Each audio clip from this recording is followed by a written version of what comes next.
Hello and welcome to Art Class with Mr. Rogers. Today we're going to draw some common symbols in Native American art from our area.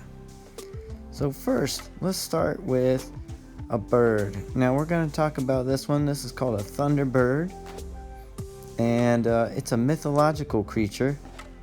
This one, there's many Native American tribes or societies that have a legend of a Thunderbird. In North Carolina, the Cherokee tribe are known for their Thunderbird legend. And this is a basic one. You see, I'm using a lot of straight lines here.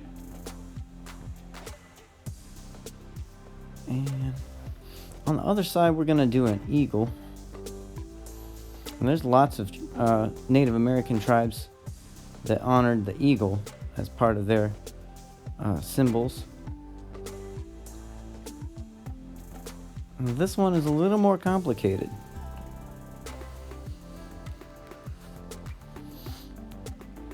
And this is also an example from the western part of the state, in the mountains.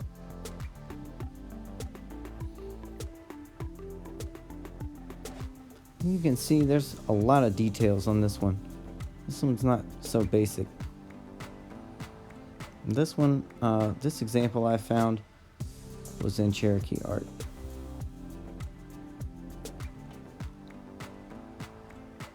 Now, of course, you don't have to get this complicated, but this is just an example to show you some of the art from this part of the country, the indigenous people. I use this scalloped edge or this scalloped line. It's a curvy line. Waving. 7-pointed star. That's very important. The number 7 is important to a lot of the native tribes in our area. So there we go. We got a Thunderbird and an eagle. Now this one needs some thunder clouds. Now, this kind of symbol here for rain clouds, this is actually a pattern you'll see used by more than one kind of Native American society. And actually this bird symbol is, some variation of it is very common in lots of tribes. This eagle is more specific to the Cherokee tribe in western North Carolina. Alright, next up we've got a snake and another animal that we'll get to in just a second. So first I have the snake here, and you can see it's got a curvy body, but its head is kind of arrow shaped, and normally that is an indication that the snake you're looking at could be venomous. There we go. Got circles for eyes. I'm going to go with a diamond and lines or ring pattern on this snake right there. So ring, a diamond, ring, diamond, and then I'll just fill it in that way. Oh, it could be a diamondback rattler. We have those in North Carolina. Alright, and this is a mythological creature called the Octana, and this is also a Cherokee legend. It is kind of a dragon-y creature. It has a diamond in the middle of its forehead. They can hypnotize people. Big old teeth, and it has horns like a deer or an elk. I guess deer have antlers and elk have horns. There we go.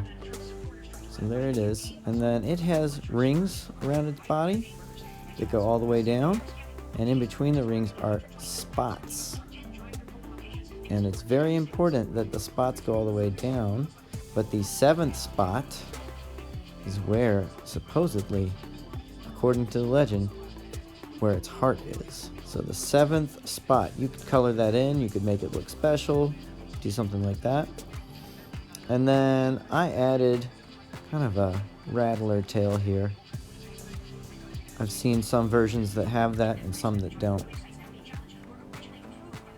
Alright, so now we're going to look at some very basic symbols. And this is one that you'll see in the Lumbee tribe, but also the Cherokee have something like this too. It's a circle that's split into 4 quarters, like with a plus sign or a cross in the middle. And then the four sections, the 4 quarters, are normally 4 different colors. And here I have a circle with some rays coming off of it and a dot in the middle. And that's kind of a basic general sun symbol that you'll see used by lots of different Native American societies. And they have their own different versions of it. Here is a common bear symbol. You see, I made that with just basically like using the letter U over and over. And here, if I've got 2 teardrops next to each other, that looks like a deer track or a deer print. And here's kind of a rectangle form for a deer. Some antlers. I wonder if I could make a bear out of a bear paw print. Sort of. His ears need work, but maybe you can make it work. Alright, next I've got my rain clouds. And you'll remember they're curvy and straight. That's the rain coming down. If you want to have them just be regular clouds, you could leave those lines off of the bottom. Mountains, there's like a large triangle with 2 smaller triangles on either side. Mountain range. And then what else have we got? Arrows. If you saw in the previous video, that's a big part of Native American identity. Sometimes they are arrows, or sometimes spears, or even darts. I know, for instance, the Cherokee people in the western part of the state used blowguns with darts, and then other places used throwing spears. So it just depends on the tribe or what they're hunting. So an arrow could mean war, though. It could mean hunting grounds. It could mean something like that. And then a broken arrow normally means peace. And of course, there's always variation. But these are just some of the basic ideas we're looking at. These are symbols used by local native societies. And they all have their own different versions. So if you want more details, I encourage you to look up those tribes and look for examples of their art. The wolf, also an important creature in Native American mythology. Sometimes it's a fox, sometimes it's a wolf. I hope you had fun today, and have fun creating, and I'll see you again soon.